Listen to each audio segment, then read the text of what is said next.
βροχός της Καστοριάς ραφούσε τα μαλλιά του σαν ήρθανε τα αρχικά. So starting. All right, we've got it. Hello, welcome back. We are doing our inaugural live stream, and I'm here with my mother brother. He's one bad mother brother. He's my uncle. He's my comrade. He's all the time doctor. Sometime something. Troublemaker. There you go. Trying to make Yeah. good trouble, but sometimes it doesn't work very well. Yeah, no shit. I don't know. I mean, it's we're as we'll talk about here in a minute. We are entering a sort of Wilsonian era. You don't want to wind up like what's his name? Who? You know, the Eugene Debs. You know, they threw him in prison jail? for opposing World War I. Yeah, Well, jail, prison. well, Yeah. it I happened. mean, you It know, happened. I know, right? As long as we don't speak out against, you know, the ruling class, we should be fine. Or dare to run Right. for Or dare to president. criticize Israel, or dare to Yeah, criticize. yeah, right, right. The criminalization of yeah. So I mean, we've seen some crazy shit lately. It got pretty wild since the last time we talked, huh? Well, I think so, and I you know, I mean, we are obviously in. Well, our countries are in a shooting war. It's not we, because most Americans don't support this war. Most Brits don't support this war. Most French don't support this war. It is an illegal war of aggression. I'd like to talk about that in a few minutes. But there's a couple things I'd actually like to start out with. You know, when we remember when we first started this podcast, it was during COVID. We started talking about medical issues, and medical / political, because you can't separate the two, unfortunately, or in reality. Yeah, right. And then we Yeah. started talking about other issues that were really more political, foreign policy, stuff like that. Things that we knew about. But, you know, I mean, I consider myself, I think, you know, with an expert in intensive care medicine. I'm pretty good with it. I think I know a little bit about public health, infectious disease, but obviously I'm not a foreign policy guy, and I'm not a historian, although I've read a fair amount of history and continue to do so sort of extracurricularly. But I think it matters that when in this situation that we take kind of a step. Look, there are others, and frankly, there are others that I think whose podcasts we ought to append to this Yeah. podcast, who are really much, much better in terms of the details of foreign policy and military policy and all that stuff. But I think it's legit, even though those others have more experience and data, to sort of broadly look at the big picture, and I think ask the question, which I know you and I have talked about, and I've talked about with my friend and comrade and wife, as well as others. Are we on the cusp of World War III? And you know, Yeah. I mean, the issue is not to be alarmist or frighten people, but Sure. but frankly, this is alarming. This is frightening. If you, I read Barbara Tuchman's, I'm sure others have too, The Guns of August, that details in great in intricate detail how Europe sort of sleepwalked its way into World War I. And then our colleague and friend and comrade Boaventura de Sousa Santos just published an article this morning, in Z. Very interesting. Asking, are we on the cusp of World War III? And he argues, and he says, I hope I'm wrong, and I know people will be angry at me for saying this, but I think the answer is yes. And you know, this is I mean, this brings up a host of issues. Number one, we live in a nuclear age, and if World War III actually comes, nuclear weapons will be used. If nuclear weapons will be used, we face extinction. Number two, even if nuclear weapons aren't used, given the climate emergency, which, by the way, is utterly being ignored, I think, right, certainly in this country, but I would say because of these wars, Ukraine, here, Congo, Sudan, it's being ignored by essentially everybody. I mean, we run the risk of an extinction event based upon that. Yeah. And so this is is World War III coming? Possibly. But we've got a host of sort of existential We've got at least two existential threats above us. Yeah. And so the Absolutely. question is Imminent. imminent. So what do we do? How do you interpret this? And just as when October 7th happened, Norman Finkelstein, who is a historian, a man who I respect greatly, sort of had to look to history to try and sort out what he thought it meant, and he looked to Nat Turner's slave rebellion. I think in this Right. situation, although it's not perfect, I think we look to the Spanish Republic, 1930, 1936, and the politics of that situation to sort of make some sense of where we are now. And if that doesn't sort of ring true to people, it is a little bit more complex, perhaps, in Nat Turner in a certain way. I mean, Spain, Sort of, yeah. 1931, Spain in 31, 33, after the king was basically fled the country, the Republic was declared. 31 through roughly 33, there was a left-leaning coalition that tried to remake Spain. Then there was a reaction from 33 to about 35, where right-wing forces came to power. And there's some controversy whether they were really pro-fascist or just very conservative and pro-clerical. I mean, I don't mean to, again, I'm not doing justice to the whole argument, and I know you know Yeah, some of it. well. But Yeah. And then in 36, there was another election where the left just won. The Communist Party of Spain, the Socialist Workers' Party of Spain, the PUM, Trotskyist, and Catalonian leftists won. Mhm. And then shortly thereafter, there's the mutiny of the Spanish military, and the Spanish Civil War begins. Where would we have stood on that? We might have, thinking to look at this now, we might have said, well, before the Civil War starts, we might have said, well, I just don't like the Catalonian leftists. Or we might have said, I just don't like the anarchists. I mean, whatever. I mean, right? I mean, not evil, but there's No. not my cup of tea. Once the fighting starts, and it's fascism on the one side versus popular unity government, United Front on the other side. So two different things. Sorry, United Front. I think we have to make a choice. I don't think it's possible. And Boa, in his article today, alludes to this. It's no longer possible to sort of sit in the sidelines and sort of analyze what's going on. Well, I like this, but I don't like that. And therefore, in the context of the present, listen, I am and have considered myself a leftist, a socialist for as long as I've been a sentient human. So that's about 50 years. I'm 74. Longer than I have. Yes, much longer, because you're a youngster. When I was knee-high to a grasshopper. There you go. And in diapers, too. And I knew you then. And, I mean, I'm not a clericalist. I don't believe in religious states. I mean, I don't really believe in religion. But at this moment in time, there is no question on which side I stand. And that is with the Iranian government, the Iranian people, and their allies.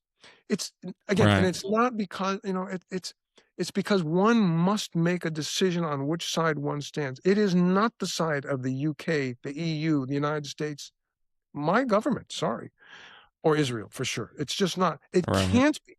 Those guys are, to use the terminology of the Nicaraguan Revolution, enemies of humanity. We don't need to rehash everything that's been done, but before this present war, and it is a war, began, we had the Gaza genocide. Every political human rights organization in the world, including Israeli ones, say it's a genocide. It's a genocide, by definition. I mean, we had Israel bombing Syria and Lebanon and Gaza over and over and over. We had the United States back in January, I believe it was. Am I right? The 12-day war, negotiating with the Iranians about their nuclear program, which is, I mean, Iran is a signatory to the Non-Proliferation Treaty. They have said they will unlike Israel. Unlike Israel, that does have nuclear weapons. They don't want a bomb. They don't want a weapon. And in the middle of the negotiations, Israel and the United States attack Iran. Right. After 12 days, the Israelis need a ceasefire because they're getting pummeled. The Iranians stopped. Their decision, I mean, people have criticized it, but they did. And the Iranians began to negotiate with the United States again, until Right. during negotiations, when the Omani intermediary said that the conditions that the U.S. wanted for the nuclear enrichment, not weaponry, they don't have nuclear weapons, Right. had been met, the U.S. and Israel attacked them again. Anyway, right. Another sneak Yeah. attack. And so there's several questions that come to mind, or issues I think need to be addressed. And I should have said this at the beginning, when I talked with my friend and wife and comrade this morning about that we were going to do this. She said, make sure you Mhm. comment on the lives of humans. I mean, and you and I have had this conversation before in brief, It's a good when we've point. talked about forgiveness. As long as we're alive, any mistakes we've made, we can seek forgiveness. Every human life, Israeli, children, men, women, even soldiers, has value. No question, Iranian, men, women, children, Palestinian. I mean, I just want to make sure this is the good guy, bad guy thing kind of works in this situation, because I think, frankly, the United States and Israel are clearly on the bad side here. But individuals, even people you and I would disagree with vehemently, as long as they're alive, they can change. And I think that matters, and it needs to be said now at the opening of this, and I want to say it again when we're done. It matters. Yeah. And again, and it's not to be mushy anything, but it's to say, all we have is one another. And when we're political enemies, I mean, we can figure things out if we're still alive. Anyway, Well, I I mean, just want to make speaking of earlier world wars or whatever, that's it's an interesting contrast to look at the approach of the Soviet forces as they drove towards Berlin, and that was a much more organized and approach to it than the Americans had, who were just kind of being destructive and looting and stuff. But the line from the heads of the Soviet military was, we're liberating these people, and I think that's informative. I mean, hopefully we don't get to another like catastrophic world war just like that, but it is, I mean, as much as it's comforting to think of people in terms of existential evil. Well, first off, not everybody's like that. Okay, yeah, I mean, just like Nazi Germany, Israel is like Nazified, and a lot of their population is fully psychotic. But stopping them is liberating them. You know what I mean? Sorry, let me interrupt They're you for one- prisoners. Go Let me ahead. Go interrupt ahead. you for one- I'm sorry, because it's not just a matter of making the assertion that the last poll that I saw showed that be it was specific. the I think I can't remember the name of the poll, Israel Democratic poll. I can't quite remember. 87% of Israelis polled said ethnically cleanse Gaza, and 47% said kill everybody there. So, Right. so this is a big deal. I mean, those guys have been, I mean, literally, I think, brainwashed. Right. Nonetheless, and forgive Right. me if I didn't mean to interrupt. No. I'm really glad you said it. You're absolutely right. But I think even They're saying. even that group can be salvaged, can be saved, can become human again. And on all sides of this, there are elements like that. And so I want us to make that statement at the beginning. And Yeah, good point. I think it does matter. So where we sort of talked briefly about where we would fall were this 1933-36, and where I think, at least I think I fall today. It makes me slightly uncomfortable. Not from a political standpoint, but I mean, I know exactly what you mean. Well, I mean, my father was on the USS Yorktown during World War II. My mother was a Coast Guardswoman. My son, our son, my wife's and I's son is a former Marine. I mean, My it's cousin. yes. I mean, it is a challenge, but politically, it's as clear as it can possibly be. And and so what's happened again before the start of this war? Gaza, the West Bank, Syria, Lebanon, and Iran all attacked. Yet somehow Right. Israel was the victim, and now the U.S. and Yeah. Israel are once again attacking Iran. And what were the first? And again, remember, this is not this is in that sense, this is not World War I, where you've got artillery units that with no GPS or nothing fancy. Sure. The first people attacked, the first people killed, I think it's now 140 children. Children. Right. It's 153 at the Is it last now count that I 153? saw. Yeah. So this is again, it brings up the issue Yeah. genocide versus war Right. in Yeah. Ukraine. What my uncle is talking about is the kind of in the opening salvo of the surprise attack by Israel and the U.S. on Iran. They bombed a school, a girls' school, Girls' and school. just killed a bunch of children, and also the bunch of hospitals. So I mean, this shouldn't be a surprising at all. Please continue. Sorry. No, Yeah. it's not. I mean, again, just to sort of Right. to make the sort of discrimination. Ukraine, it's a war. The number of child casualties is, if I don't have the citation at the tip of my fingers, but it's something like 0.15 or 0.2% children killed in that war. Right. In Gaza, it's 38 to 40%. This is purposeful in Gaza. Yes. However one feels about Ukraine and Russia and everything leading up to it, that's a slightly separate issue. But it is a war where there are, most unfortunately, civilian casualties, and most unfortunately, some of them are kids. It's not so in Gaza, and it's not so, it appears, from the opening salvo in Iran. Yes, I neglected to mention, Yeah. which I'm glad you did. Hospitals are being bombed as well. We remember what happened Right. to hospitals in Gaza when those were bombed, and when neonates were left in their incubators to die alone. So Yeah. this is inhuman. And I mean, the only way I can conceive of this, the only way this makes any sense, it doesn't make any sense, but the only way I can use the sense, wrap my head around this is that the Israeli military and society views Iranians, just like they view Palestinians, as something less than human. And that's the only way they Absolutely. can behave. So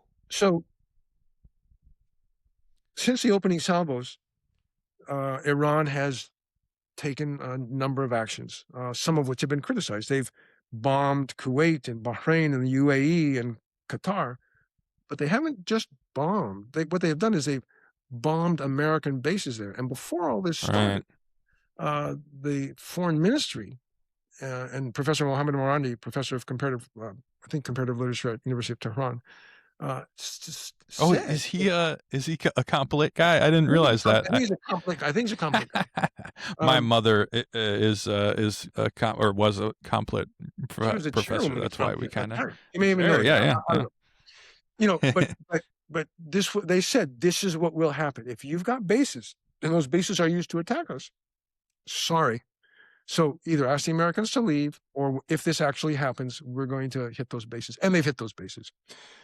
Right. According to the military department, I don't know which department, the military spokesperson in Iran, the USS Abe Lincoln was hit by 4 missiles. The US has denied that. And there's 560 US troops already killed. I don't know. I have no way to verify that. But I think that, but again, not to get into those details, I think the thing that I want us to focus on, if we could, in the next 20 minutes, is what actually is this? I mean, yes, it could be a prelude to World War III. This is a disaster.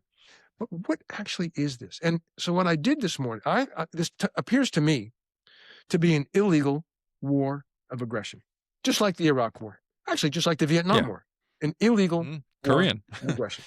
So I went through and I said, well, the only way to make sense of that is if I sort of know what the UN Charter says, because that's what's supposed to guide all of us. So I went back and read the UN Charter from 26 June 1945 that was approved in San Francisco, California. A little light reading. A little light reading. Actually, it's quite good. But there's a couple things I want to just mention about this, and this will get a little, hope not tendentious, but a little long. The preamble is, and this can be found in, I included this in the email I sent to you that we can append to this talk. The preamble is basically anti-war, pro-equality, and respect for law. They say in the preamble, we the people of the UN have determined to save succeeding generations from the scourge of war, which twice in our lifetime has brought untold sorrow to mankind, to reaffirm our faith in the equal rights of men and women and nations, large and small, and to establish conditions under which justice and respect for the obligations arising from treaties and other sources of international law can be maintained. We bring this document forward. We bring the UN forward. And then as for the ends, and these are anti-aggressive ends, the ends of to ensure that the acceptance of the principles and institutions of methods that armed force shall not be used save in the common interest.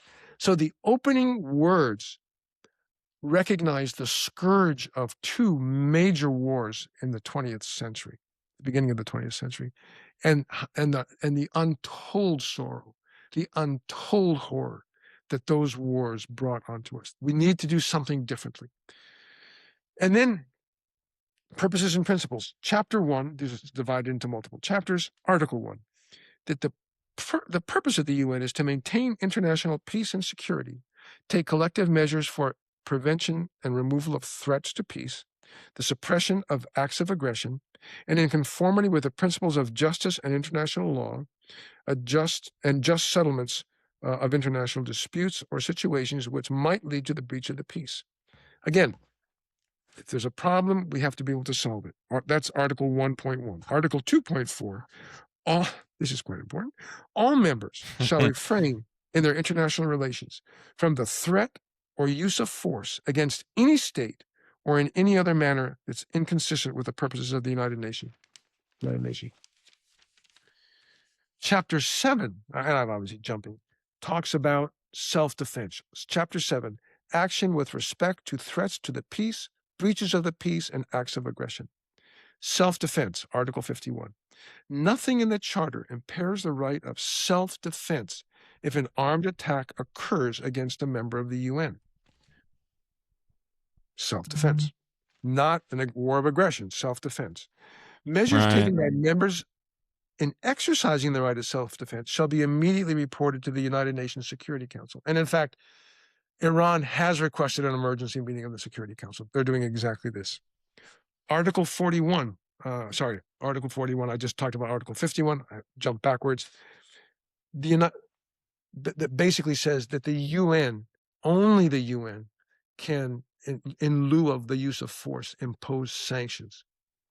The reason I wanted to just touch on that, it may not seem pertinent to what we're talking about now precisely, but given the literally economic war being waged against Iran before this war started, and the economic war being waged against Cuba, it's important to mention that the United Nations Charter does talk about coercive measures short of war, including sanctions, but those can only be imposed legally by the UN, not unilaterally by member nations, which is what the United States has done in Cuba and Iran and so forth and so on.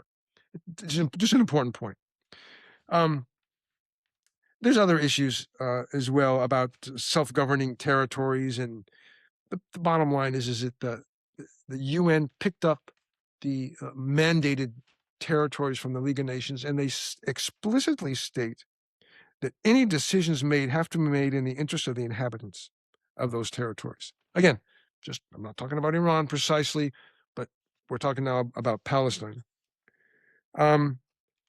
Chapter 15 is on the International Court of Justice, which the United States rejects, which Israel rejects. All member states are parties to the statutes of the International Court of Justice and will comply with their decisions. And if they don't, the United Nations Security Council has to bring them to account.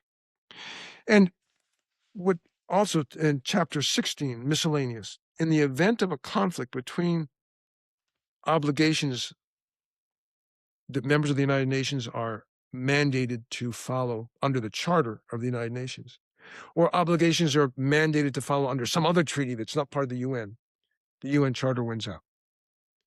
That's also an important point. And in the context of that, there are people who have said, well, the UN, it's garbage. We don't care about the UN. Blah, blah, blah.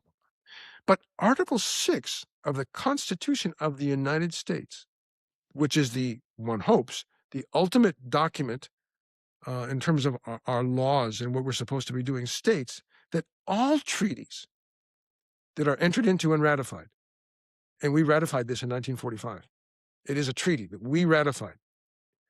All treaties that we enter into are laws of the land. So Trump and his minions are not simply breaking international law by attacking Iran. They're breaking U.S. law by attacking. And what's disturbing, there are many things disturbing, right? Many things are disturbing. Where do I start with disturbing? Well, how about the fact that the Democratic Party and its leaders, Schumer and Jeffries, have done nothing, absolutely nothing, guys, to make worse than nothing, to make sure that the law of the land is followed. Now, it's fine. It's not fine. Of course, it's not fine. If what they want to do is say, really, what it is it's the rule of the jungle, law of the jungle, the strongest rule, and that's the end of it, guys. That's just fine. But does that mean if someone comes to my door and I don't like them, I just get to shoot them or something stupid like that? What is this? If you take this down its logical sequence of it, this gets really horrible, really fast. And so it is quite disturbing in that regard.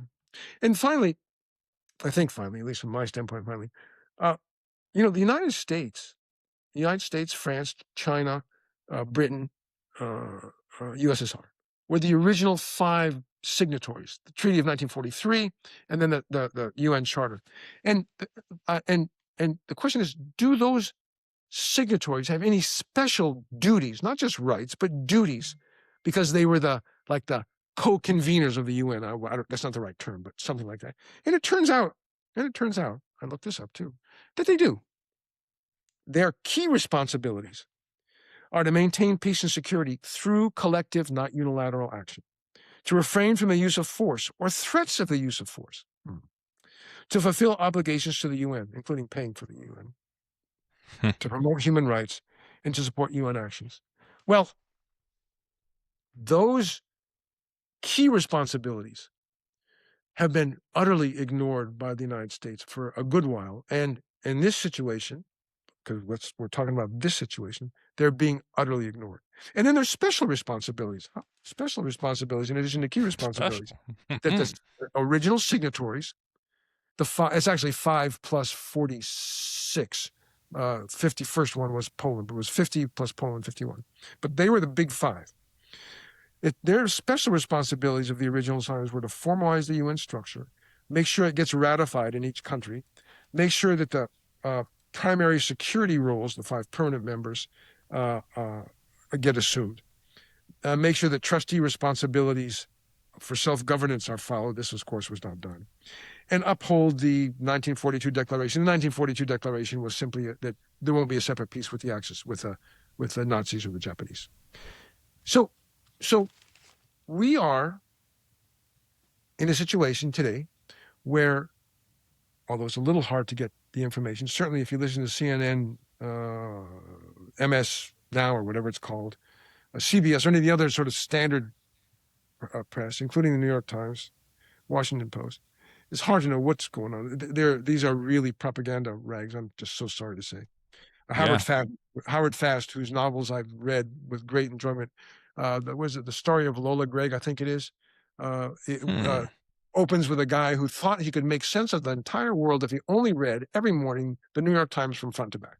It's a wonderful, wonderful book. And I said, I know that feeling. It doesn't work. But there are Iran is being hit hard. There's no question about it. and there are dead civilians. Israel is being hit hard, and there are dead civilians. There are a handful of people in Israel who I love, who I've known for years and who I love. Several of them, as I've said before, no longer speak to me because I do not completely support, in fact, at all support, what they've done in Gaza and what they're doing here. That's fine. I still love them. There are some newer people that I've come to know, and through their writing and talking to them, that are historians, and I worry greatly about them. There are people that I know in Iran, same thing. Human beings who, as long as they're alive, have the potential to change and figure out right from wrong. My worry is, obviously, that there won't be time for this, that we're going to be drawn into a bigger and bigger conflict. The British are now threatening to send something, an aircraft carrier. The French are sending an aircraft carrier.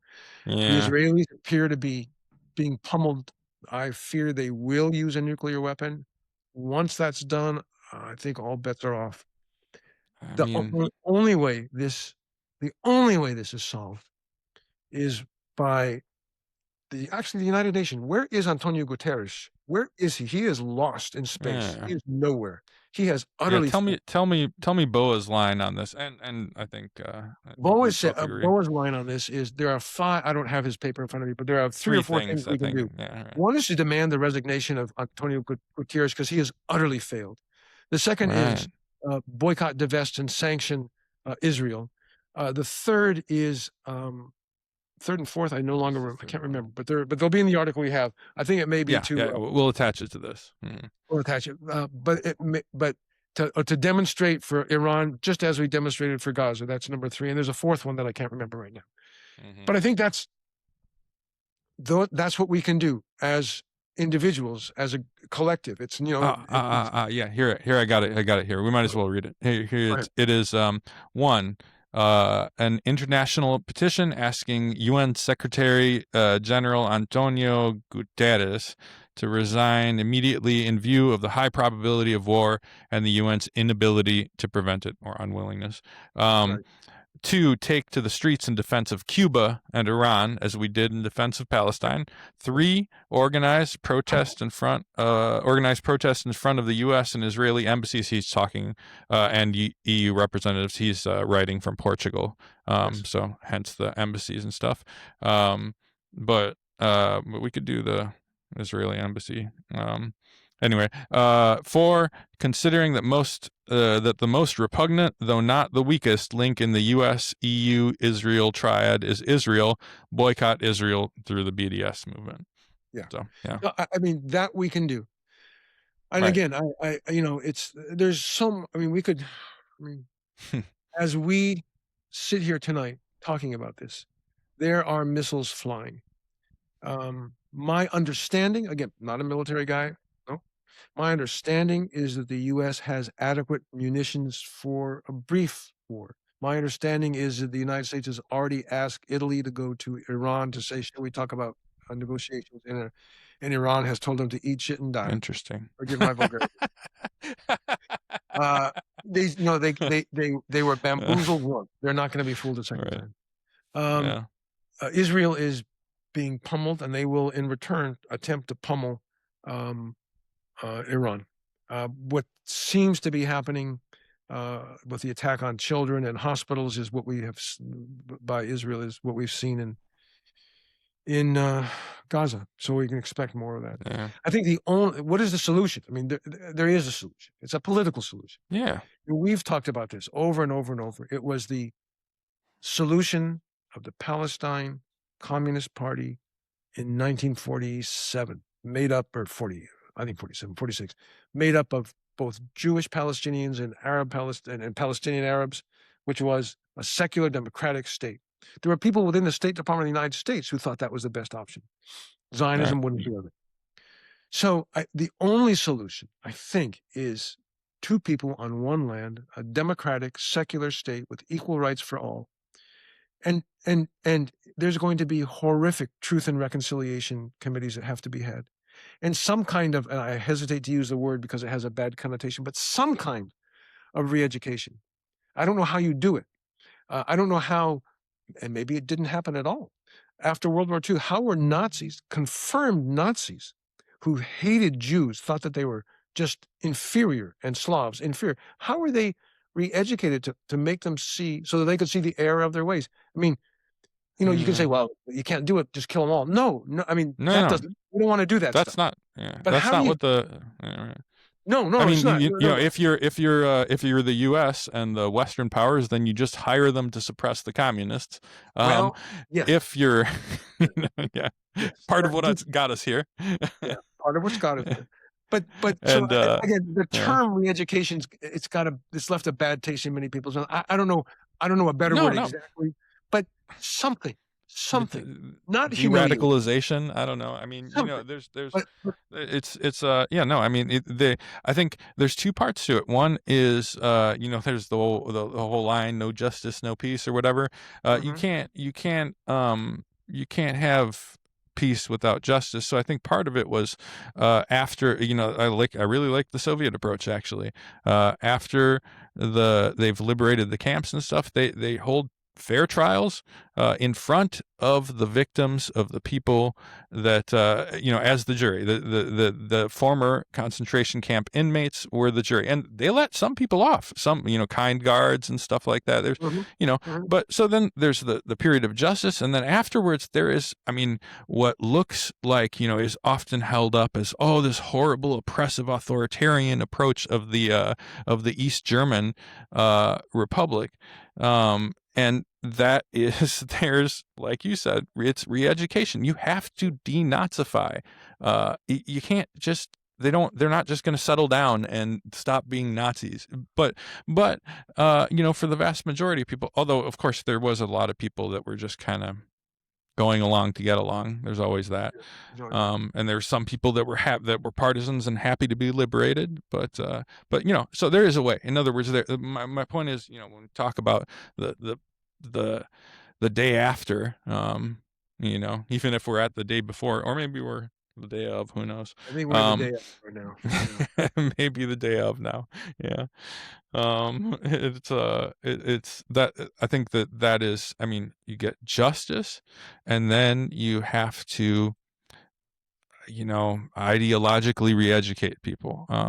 And that's the capitalist world will call it thought policing or something, but the fact is they had liberated Germany that was full of Nazis.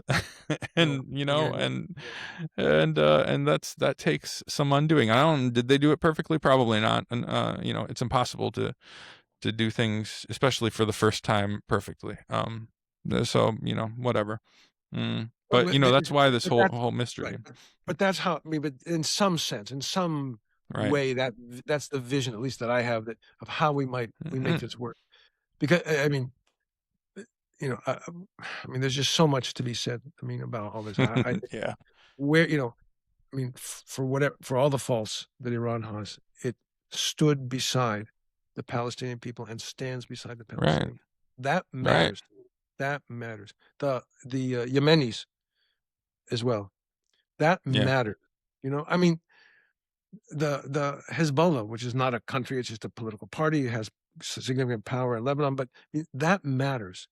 And all this talk about who's a terrorist, and these are, terrorism is the utilization of force to get your way politically. Well, if that's the case, Israel is the biggest terrorist on earth, and the United States of America, my country, your country, is the biggest supporter of state terrorism on earth. I mean, and Martin Luther King actually said that about 50 years ago, if I'm not mistaken, as did Malcolm X, and they were both right. Yes. So, anyhow, we can. I'm unfortunately have to. We got to get you out of here. Thank you so much for hopping on with me and doing our little test run. It's it seems like everything worked. We'll see. I don't know. So but we have been live. We've been live the whole time. Live the whole time. 10 million people. Hopefully, probably, maybe. Either way, it is recording. Either 10 or 10 million. So, one of the two. A dozen of people. Right. No, it's good. I'm glad. Can we make sure that the podcast part of this, with the music in the middle, in the front, the middle, and the end, right? Yep. Rick Partisan, El Pueblo Unido, and Bella Ciao. Can Okay. we get that this is as fast as we can out? Because Yes. again, there's a time. I mean, this is all timely stuff. I mean, this Sure. I know you're doing the yeoman's work on it. It's not me. All I do is sit here and talk. But thanks man, for doing it. But we need to get it out. No. Yeah, absolutely. Absolutely. And the other thing I'll do is I'll throw those links that, the BOA's awesome article, the charter, and we had some, whatever. We've got a few things. Podcast that So we read the talked show about. notes. Yeah, the Mm. podcast that we have. Right.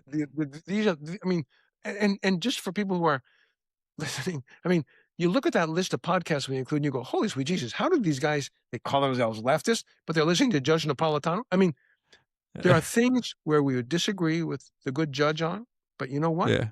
On the issues of justice, Palestine, this war, Israel, he is right on the money. And so all those guys, the guests that he has on, and on the other podcast as well, these are experts.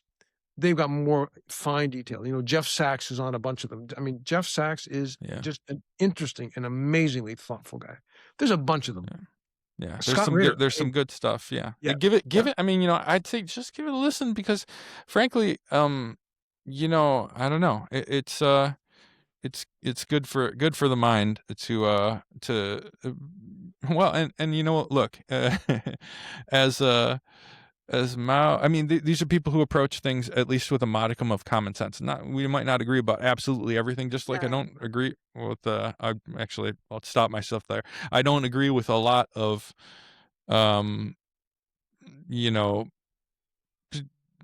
there's many groups, and some of them we can say that we be perfectly candid about, and others we can't. But the fact of the matter is, your Tucker Carlsons, for example, on this sort of issue are there may be a lot of things that we disagree with, but this is like. It really is frankly an issue of common sense in some ways. Of course there's the rationale of capitalism, grind up the small people, feed the babies to the billionaires, but the common sense thing, the normal human decency says that you don't bomb a hospital or a school full of children. It's just not, and it doesn't take it doesn't take a Marxist Leninist or whatever to see that and be horrified and to have it offend your humanity. And one thing that I'm reminded of is Mao. I'm butcher the quote, or I won't even quote it. I'll paraphrase, but Mao had a good line about this: is that communists should position themselves, or leftists, insert yourself here. You should position yourself as the side of common sense, because it is a rational common sense thing to not want to slaughter civilians or to destroy the climate, or what I mean. Like, so it's like these sorts of things we it's going to be a wide, I hate the term of tense, whatever, but I mean, there's humanity on the one side and inhumanity on the other. I mean, I'm on the side of whoever's on the side of humanity, at least for this. Maybe we can argue about it later, but once we have to stopped World War III, to argue about it if we don't fix it. Yes, right. Okay, I'm gonna jump off. All right, I love you, man. Thank you. What they say, take care, baby. Of course. Take care of yourself. Love you, Uncle. Bye. Okay, I'm gonna leave. Yeah, I think you can. There you go.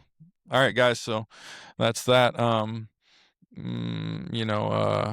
try and do more live streams like this or whatever in the future. It's kind of short notice. We just kind of wanted to test it out and jump on stuff. So I hope you guys enjoy this, whoever's listening to it later.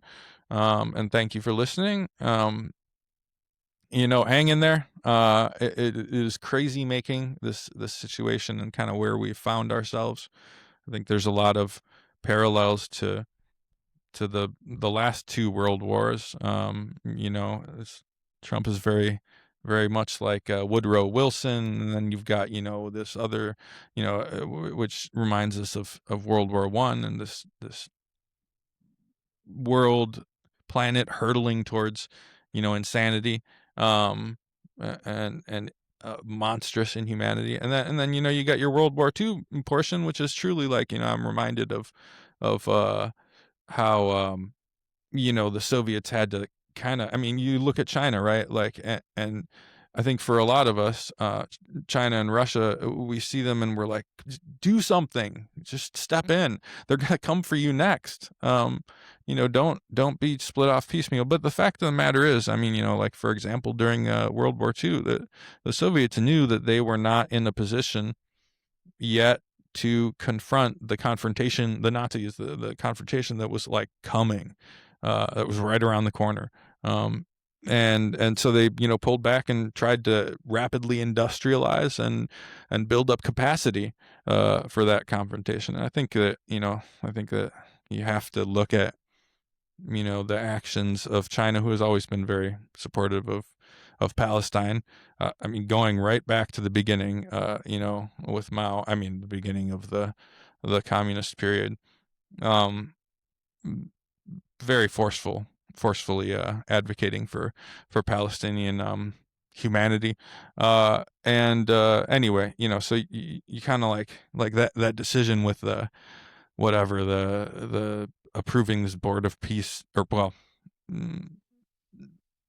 abstaining from the vote for this nonsense board of peace. By the way, alternate episode title, maybe full episode title, we'll see, is that the board of peace sure got bored of peace fast. So yeah, anyway, whatever. Parallels abound. But like our friend Boa says,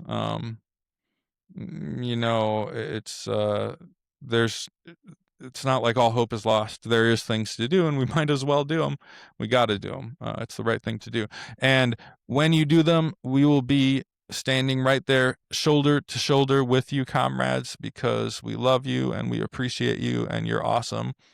Shout out to our friends all over, and you know who you are. We appreciate you. So hang in there, and we will catch you on the flip side.